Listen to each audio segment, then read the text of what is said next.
ਮੌਜੂਦ ਸਾਮੀਨ अस्सलाम वालेकुम। उम्मीद करते हैं तुसी सारे खैर खैरियत नाल होवोगे। अज दा विलाग करांगे असी पंजाबी दे विच ते गल करांगे मस्जिद वज़ीर खान जिहड़ी कि लाहौर शहर दे विच वाक़या है। मस्जिद वज़ीर खान लाहौर शहर विच दिल्ली दरवाज़ा चौक रंग महल ते मोची दरवाज़ा तो तकरीबन 1 फरलांग की दूरी ते वाक़या है। ये मस्जिद नक्शो निगार विच कारीगरी दा मुंह बोलदा सबूत है।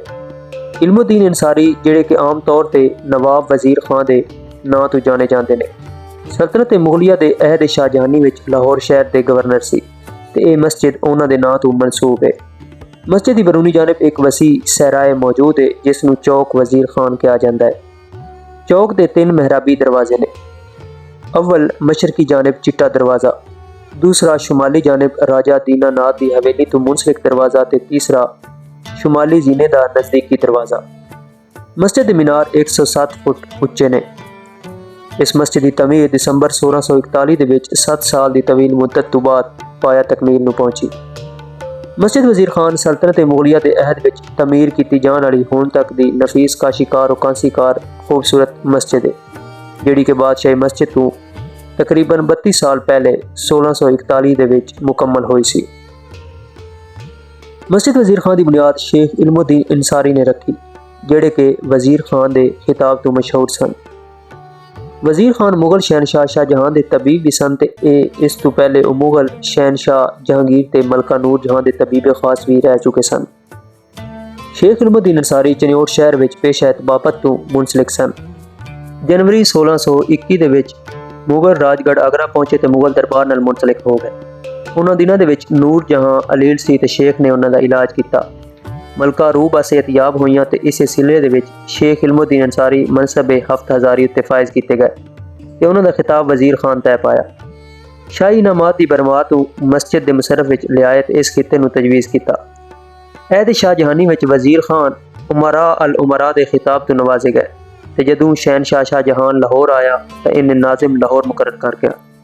वज़ीर खान 1632 तो 1639 तक हाकम लाहौर के ओहदे उत्ते भी फायज रहे।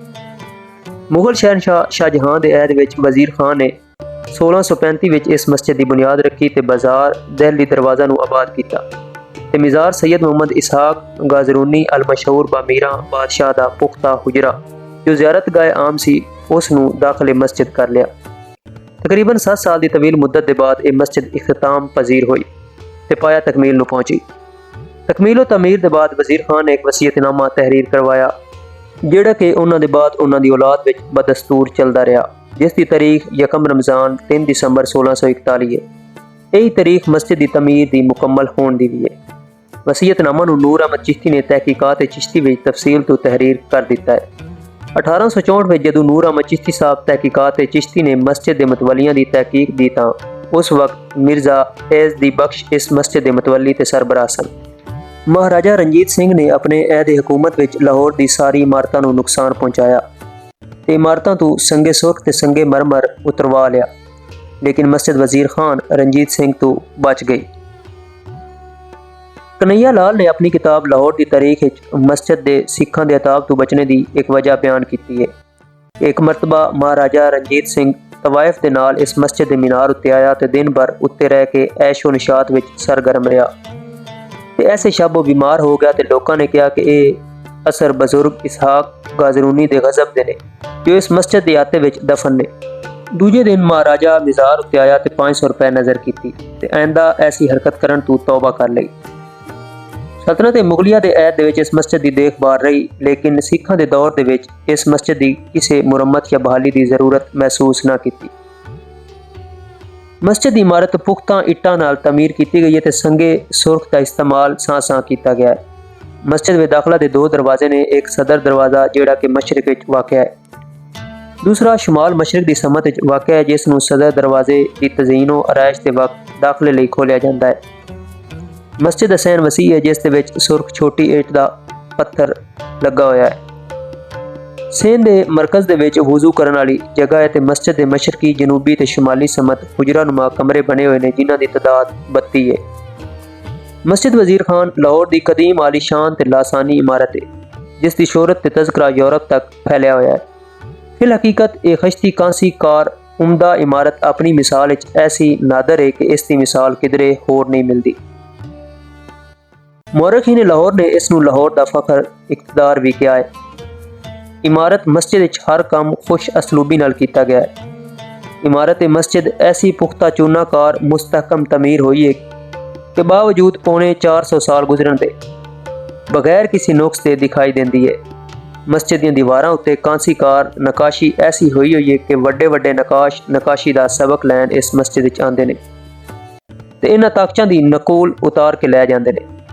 ਕੁਤਬਿਆਂ ਉੱਤੇ ਅਰਬੀ ਫਾਰਸੀ ਦੇ ਹਰੂਫ ਦੀ ਖੁਸ਼ਖੱਤੀ ਐਸੀ ਨਾਦਰ ਹੈ ਕਿ ਵੱਡੇ ਵੱਡੇ ਖੁਸ਼ਨਵੀਸ ਹਜ਼ਰਾਤ ਇਹਨੂੰ ਵੇਖ ਕੇ ਹੈਰਾਨ ਹੋ ਜਾਂਦੇ ਨੇ। ਮਕਤਾ ਐਸਾ ਕਿ ਇਸ ਕਿਤੇ ਦੀ ਦੂਸਰੀ ਮਸਜਿਦ ਵੇਖਣ ਵਿੱਚ ਨਹੀਂ ਆਉਂਦੀ। ਇਹ ਮਸਜਿਦ ਦੀਵਾਰਾਂ ਦੀ ਕਾਸ਼ੀਕਾਰੀ ਤੇ ਮਰਬਤਕਾਰੀ ਲਈ ਮਸ਼ਹੂਰ ਹੈ। ਅੰਗਰੇਜ਼ਾਂ ਦੇ ਇਬਤਦਾਈ ਅਹਿਦ ਤੋਂ ਲੈ ਕੇ ਮੁੱਦਤ ਮਦੀਦ ਤੱਕ new school of arts Lahore ਦੇ ਤਲਬਾ ਨੂੰ ਇੱਥੇ ਤਜ਼ਈਨ ਦਾ ਕੰਮ ਸਿਖਾਉਣ ਲਈ ਲੈ ਕੇ ਆਇਆ ਜਾਂਦਾ ਸੀ। 1890 ਵਿੱਚ ਇਸ ਦਰਸਗਾਹ ਦੇ ਪ੍ਰਿੰਸੀਪਲ ਮਿਸਟਰ ਜਾਨ ਲਾਕੋਟ ਕਪਲਿੰਗ ਨੇ ਸਰਕਾਰੀ ਰਿਪੋਰਟ ਵਿੱਚ ਲਿਖਿਆ ਕਿ ਇਹ ਇਮਾਰਤ ਬਜ਼ਾਤੇ ਖੁਦ ਤਜ਼ਈਨ ਦੀ ਇੱਕ ਦਰਸਗਾਹ ਹੈ, ਲੇਕਿਨ ਸਾਲ ਬ ਸਾਲ ਇਸ ਦੀ ਨਿਗਹਦਾਸ਼ਤ ਨਾ ਹੋਣ ਦੀ ਵਜ੍ਹਾ ਤੋਂ ਇਹ ਕਮ ਤੋਂ ਕਮ ਤਰ ਹੋਈ ਜਾਂਦੀ ਹੈ। ਇਸ ਦੇ ਨਕਸ਼ੋ ਨਿਗਾਰ ਤਵੱਜੋ ਨਾ ਹੋਣ ਦੀ ਵਜ੍ਹਾ ਤੋਂ ਖਰਾਬ ਹੋ ਰਹੇ ਨੇ। ਇਹਨਾਂ ਹਾਲਾਤ ਦੇ ਵਿੱਚ ਇਹ ਜ਼ਰੂਰੀ ਹੈ ਕਿ ਇਹਨਾਂ ਦੇ ਚਰਬੇ ਤੇ ਨਕੂਲ ਨਿਹਾਇਤ ਇhtiyat ਤੋਂ ਉਤਾਰ ਕੇ ਅਜਾਇਬ ਘਰ ਤੇ ਸਕੂਲਾਂ ਦੇ ਵਿੱਚ ਮਹਿਫੂਜ਼ ਕਰ ਲੈ ਜਾਵਣ।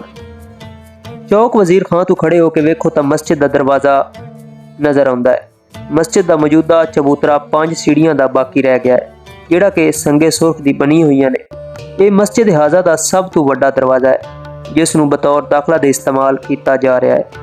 ਦਰਵਾਜ਼ਾ ਦੇ ਦਰਮਿਆਨ ਵਿੱਚ 2 ਮੰਜ਼ਲਾ ਮਹਿਰਾਬ ਮੌਜੂਦ ਹੈ, ਜਿਸ ਤੇ ਸੱਜੇ ਤੇ ਖੱਬੇ ਜਾਨਬ ਖਤਾਤੀ ਤੇ ਕਾਸ਼ੀਕਾਰੀ ਦਾ ਨਫੀਸ ਕੰਮ ਕੀਤਾ ਗਿਆ ਹੈ। ਸਦਰ ਦਰਵਾਜ਼ਾ ਦੇ ਬਾਹਰ ਤੋਂ ਮਸਜਿਦ ਦੇ 2 ਵੱਡੇ ਮੀਨਾਰ ਜਨੂਬੀ ਤੇ ਸ਼ੁਮਾਲੀ ਨਜ਼ਰ ਆਉਂਦੇ ਨੇ। ਦਰਵਾਜ਼ਾ ਕਲਾਂ ਦੀ ਦੂਸਰੀ ਮੰਜ਼ਲ ਵਿੱਚ 2 ਮਨਕਸ਼ ਕਾਸ਼ੀਕਾਰੀ ਖਿੜਕੀਆਂ ਵਾਕਿਆ ਨੇ, ਜਿਨ੍ਹਾਂ ਉੱਤੇ ਖਤਾਤੀ ਦੇ ਪਾਰਚੇ ਮੌਜੂਦ ਨੇ। ਮੌਜੂਦਾ ਸਦਰ ਦਰਵਾਜ਼ਾ ਆਨੀ ਜੰਗਲਾ ਨੁਮਾ ਦਰਵਾਜ਼ਾ ਹੈ, ਜਿਸ ਨੂੰ ਅਮੂਮਨ ਖੁੱਲਾ ਰੱਖਿਆ ਜਾਂਦਾ ਹੈ ਤੇ ਵਕਤ ਤਾਮੀਰ ਸਦਰ ਦਰਵਾਜ਼ੇ ਨੂੰ ਬੰਦ ਕਰਕੇ ਸ਼ੁਮਾਲ ਮਸ਼ਰਕ ਵਿੱਚ ਵਾਕਿਆ ਮੁਤਬਾਦਲ ਦਰਵਾਜ਼ੇ ਨੂੰ ਖੋਲ ਦਿੱਤਾ ਜਾਂਦਾ ਹੈ। ਅੱਜ ਕੱਲ੍ਹ ਵੀ ਮਸਜਿਦ ਦਾ ਕੰਮ ਹੋ ਰਿਹਾ ਹੈ ਤੇ ਮਸਜਿਦ ਦਾ ਉਹ ਦਰਵਾਜ਼ਾ ਖੁੱਲਾ ਹੈ। ਮਸਜਿਦ ਦੇ ਸੇਨੇ ਆਮ ਤੋਂ ਮਗਰਬ ਦੀ ਜਾਨਬ ਦਾ ਫਰਸ਼ ਕੁਝ ਬੁਲੰਦ ਹੈ, ਜਿਹੜਾ ਕਿ ਸੇਨੇ ਖਾਸ ਕਹਿਲਾਇਆ ਜਾਂਦਾ ਹੈ। ਮਸਜਿਦ ਦੇ 4 ਮੀਨਾਰ ਨੇ, ਜਿਨ੍ਹਾਂ ਦੀ ਬੁਲੰਦੀ 107 ਫੀਟ ਹੈ। ਮਸਜਿਦ ਦੇ ਕੁੱਲ 6 ਗੁੰਬਦ ਨੇ।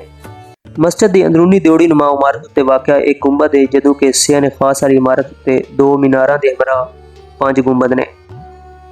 ਮਸਜਿਦ ਵਜ਼ੀਰ ਖਾਂ ਦੇ ਸੇਨੇ ਵਿੱਚ ਹਜ਼ਰਤ ਸੈयद ਮੁਹੰਮਦ ਇਸਹਾਕ ਗਾਜ਼ਰੂਨੀ ਅਲ ਮਸ਼ਹੂਰ ਬਾ ਮੀਰਾਂ ਬਾਦਸ਼ਾਹ ਦਾ ਮਜ਼ਾਰ ਹੈ। ਉਹਨਾਂ ਦਾ ਤਾਲੁਕ ਗਾਜ਼ਰੂਨ ਤੋਂ ਸੀ। ਆਪ 1384 ਵਿੱਚ ਫਿਰੋਜ਼ ਸ਼ਾਹ ਤਗਲਕ ਦੇ ਅਹਿਦ ਹਕੂਮਤ ਵਿੱਚ ਫੌਤ ਹੋਏ ਤੇ ਉਹਨਾਂ ਦੀ ਤਦਫੀਨ ਇਸੇ ਮੁਕਾਮ ਉੱਤੇ ਕਰ ਦਿੱਤੀ ਗਈ। ਹਜ਼ਰਤ ਦੀ ਕਬਰ ਜ਼ਮੀਨ ਦੋਸਤ ਤਹਿਖਾਨੇ ਨੁਮਾ ਇੱਕ ਮੁਰੱਬਾ ਕਮਰੇ ਵਿੱਚ ਹੈ, ਜਿਸ ਦੇ ਲਈ ਜ਼ਮੀਨ ਦੇ ਸਹਿਣ ਤੋਂ 8 ਸੀੜੀਆਂ ਥੱਲੇ ਦੀ ਜਾਨਬ ਨੂੰ ਉਤਰਨਾ ਪੈਂਦਾ ਹੈ। ਜ਼ਮੀਨ ਦੋਸਤ ਤਹਿਖਾਨੇ ਦੀ ਜਾਨਬ ਉਤਰਨ ਵਾਲੀਆਂ ਸੀੜੀਆਂ ਉੱਤੇ ਇੱਕ ਛੋਟੀ 12 ਦਰੀ ਬਣਾਈ ਗਈ ਹੈ, ਜਿਸ ਦੀ ਛੱਤ ਮੁਨਕਸ਼ ਹੈ। 12 ਦਰੀ ਵਾਲੇ ਦਾਲਾਨ ਦਾ ਤੂਲ 5 ਗਜ਼ ਤੇ ਅਰਜ਼ 2.5 ਗਜ਼ ਹੈ। शुमालन जनूबन 5 महराबी दरवाजे बने हुए हैं और मशरकी और मगरबी समत 1-1 2-2 दरवाजे ने। जमीन दोस्त तहखाना नुमा कमरे का तूल 7 गज ते अर्ज 5 गज है, जिस दे दरम्यान विच कबर मौजूद है। कमरे की 4 दीवारी पुख्ता है ते कबर उत्ते चादर चढ़ी रहिंदी है। वजीर खान ने मिज़ार की बलाई सतह उत्ते मस्जिद की बुनियाद रखी ते इस मिज़ार नूं मा इमारत मस्जिद दे विच शामिल कर लिया। मस्जिद का इंतजाम बानी मस्जिद हाजा नवाब वजीर खान की वसीयत के मुताबिक मुतवलियां के हाथ विच सी, जिहड़े कि नवाब वजीर खान की औलाद तो सन। वसीयतनामा जिसनूं नूर अहमद चिश्ती ने तहकीकात चिश्ती विच ते सैयद मुहम्मद लतीफ़ ने लाहौर की तारीख विच तहरीर किया है। उस तो मालूम होंदा है कि नवाब वजीर खान उन्हां तमाम मकानां ते दुकानां दे मालिक सन जिहड़ियां कि दिल्ली दरवाजे तो लैके बाजार के दोनों अतराफ विच मौजूद सन। इस तमाम जायदाद की आमदनी मस्जिद लई वक्फ सी, लेकिन रफ्ता रफ्ता मस्जिद के थल्ले दीयां दुकानां दे सिवा बाकी तमाम जायदाद उत्ते नाजायज़ कब्जा ग्रुप ने कब्जा कर लिया। मस्जिद की तौलीयत के निज़ाम नूं मुतल्लक एक मुकदमा अंग्रेज़ी अहद हुकूमत चलता रहा, लेकिन बिलाखिर 2 मई 1951 नूं लाहौर हाई कोर्ट ने यह तौलीयत मिर्ज़ा इफ्तिखार अली दे सपुर्द कर दी, लेकिन हुण इंतजाम महकमा औकाफ के ज़ेर इंतजाम है। Pakistan national commission for UNESCO ministry of education की जानिब तो 1993 में मस्जिद वजीर खान नूं यूनेस्को आलमी सकाफती विरसा में शामिल करने के लिए दरखास्त दी गई सी। यह दरखास्त 14 दिसंबर 1993 नूं इदारा यूनेस्को आलमी सकाफती विरसा मंजूर कर ली, जिस के तहत मस्जिद वजीर खान यूनेस्को आलमी सकाफती विरसा का हिस्सा बन गई। ਮਸਜਿਦ ਵਜ਼ੀਰ ਖਾਨ ਯੂਨੈਸਕੋ ਆਲਮੀ ਸਕਾਫਤੀ ਵਿਰਸਾ ਵਿੱਚ ਹਵਾਲਾ ਨੰਬਰ 1278 ਦੇ ਤਹਿਤ ਹੁਣ ਵੀ ਸ਼ਾਮਿਲ ਹੈ। ਮਜ਼ੀਦ ਮਾਲੂਮਾਤੀ ਵੀਡੀਓਜ਼ ਲਈ ਸਾਡੇ ਚੈਨਲ ਨੂੰ ਸਬਸਕ੍ਰਾਈਬ ਕਰੋ, ਵੀਡੀਓਜ਼ ਨੂੰ ਲਾਈਕ ਕਰੋ, ਕਮੈਂਟ ਕਰੋ, ਦੋਸਤਾਂ ਨਾਲ ਸ਼ੇਅਰ ਕਰੋ ਤੇ ਦੁਆਵਾਂ ਵਿੱਚ ਯਾਦ ਰੱਖੋ। ਰੱਬ ਦੇ ਹਵਾਲੇ।